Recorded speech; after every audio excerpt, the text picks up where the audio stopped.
right, hello YouTube. This is Candace with the Candy Shop, and this is my story time. This is the first time I'm doing a recording. Didn't want to go live. I wanted to try doing recording. So where do I begin?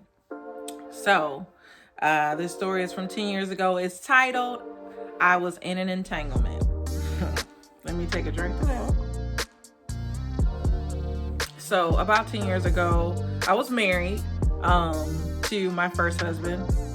And I'll talk more about him in another story time, but at this time we were legally separated. He had filed papers for us to get legally separated. Some things went down that I did not like, so we agreed that we would separate.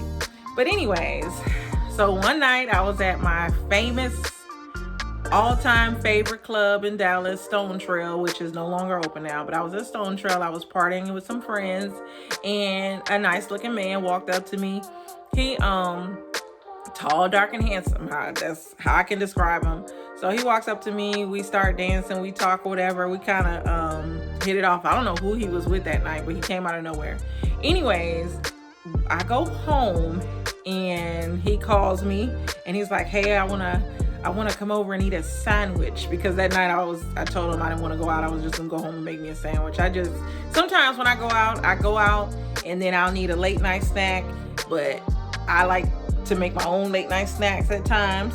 So I went home and I made me a delightful sandwich. But anyways, he called me. He was trying to come over that night and I was like, no. So anyways, fast forward to the next week, we decided to hang out, and I honestly can't even remember where we hung out at, but I knew that I wanted to hang out. Like I said, we had clicked. But we hit it off. We get together, and so everything is going good. Like, I'm not thinking about my soon-to-be ex-husband. Everything is good. And then all of a sudden, he calls me one day. This was a month into us talking. He's like, hey, I gotta be honest with you. I am married and my wife is about to go into labor, and I still want to talk to you. So I'm like, wait, slow down. What? You're married? What? Your wife's having a baby? Like, it was just so much. And not to say, like, I knew I was married too, but me and my husband were separated, and I know how some people feel about that. Like, if you're married, you're married.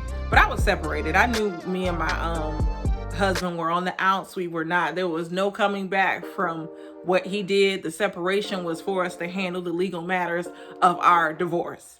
But anyways, so in my mind, I'm thinking, oh man, I done hit it off with this guy. I like him. And then he's married. He got a baby. He trifling. And so in my mind, I thought, because I was going through my separation, I was young and naive. I didn't want to necessarily be tied down to nobody that fast, because I was coming out of my own marriage anyway. And so I was like, I didn't talk to him for like 2 weeks, but I'm not gonna lie, I went back to talking to him. After knowing that he had the wife and the baby and all of that, he still like came over. So a month after that, I guess him and her were having their issues. And so he came and stayed with me. And so it went back and forth between, he would be at my place for 2 weeks and then he would go back home for 2 weeks. And then it like just kept going back and forth. And so the final straw in that situation, because it had its ups and its downs, like I will never again play second to somebody else. And then like the karma, there was so much karma in dealing with that situation. That's nothing that I would ever want to do again. But anyways, one night, well, let me just say this. Actually, him and his wife at the time had gotten into an altercation where it got physical between them. And that should have told me something right there. First of all, I should have been married with messing with this married man. But they got into an altercation. She went down to the police. She went down to the police station and filed charges against her husband because he had abused her, and that should have told me something right there. But anyways, I still, like, he ended up going to his mother's home, and when that situation happened, and then he came to see me.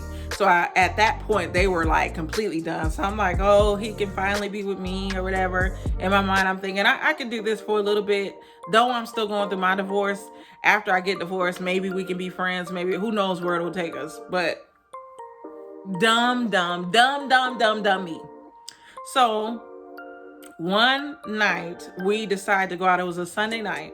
We decided to go out to the club. Now, I worked in sales. I'll just say this. I worked in sales, and my job was very demanding. And so Monday I had to be at work at 9:00. So going out on a Sunday night was rare for me. I agreed to go out, and I told him I didn't want to stay out that long, and he was fine with that. We get out, and this Negro wants to stay out all night. I'm like, it's like 1:00 in the morning. Can we leave? And so he's kind of upset that I want to leave. As we're leaving, there are like people still lined up to come in this club, because this was like a big, well, on Sunday night, it was the top club to go to in Dallas. And so it's people lined up to get back and get into the club as we're leaving, and there's like a girl on crutches. And so I just make a joke like, man, is it that serious?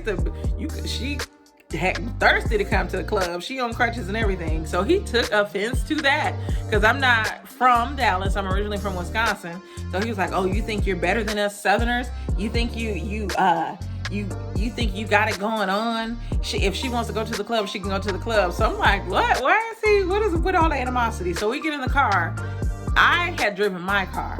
So we get in the car to head home, and he's still going off about the girl. And I was like, it's not even that serious. Like, damn, I can drop you back off at the club if you want to go and meet the girl with the crutches. Like, so he gets upset and starts doing this to my head and doing this and doing this. And that is one thing about me. If you invade my personal space, like my mom has always told me, if somebody gets in my face, I have a right to hit them and protect myself. So he starts doing this. So I fling his hand away. He's like, oh, you want to fight me? You want to fight me? Hit me. And he keeps doing this. So I have like a cup from my alma mater, my school. I pick up the cup as I'm driving out of the middle console, and I ram it at his face. And all of a sudden he comes with a uppercut to my chin. And that was the first time ever that I have been hit by a man. The first and only time that I have been hit by a man. And that feeling is the worst feeling in the world, because it's like you always envision yourself as a strong woman, like this. Oh, that'll never happen to me. And in that moment, I really thought he lost his mind. So I pull my car over. I tell him that I hope his daughters get beat on like he's beating on me and his wife. And I kick him out of my car, and he leaves.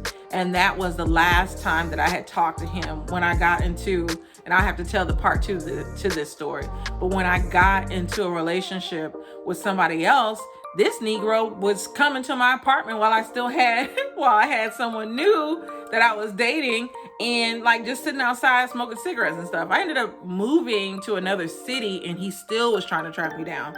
Till this day, he like sometimes stalks me on Facebook. He'll send me a message. He'll like randomly like my pictures and stuff.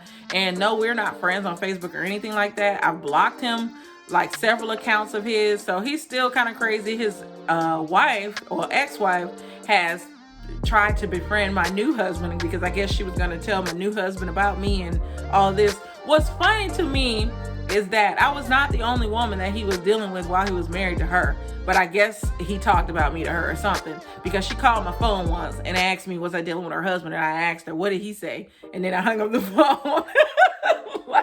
like a little girl, I hung up the phone. But that situation was the worst. Like, I never, ever want to deal with that kind of drama again, because the karma involved in it is just, it's not good. It's not good. So that was my story time. I know it was quick. I left some details out because it's still part of it. It's part of it is messy, and I don't like talking about it, but I wanted to give you the gist of the story. So thank you for tuning in to the Candy Shop. Make sure you comment, like, and subscribe to the Candy Shop. I do a story time every Wednesday. So we'll see how this goes. On Friday, I will be live with the fellas in the Lion's Den. We'll be talking about relationship topics from a male perspective, and I'll have my bestie with me, Miss K. So I'm signing off. Bye, YouTube.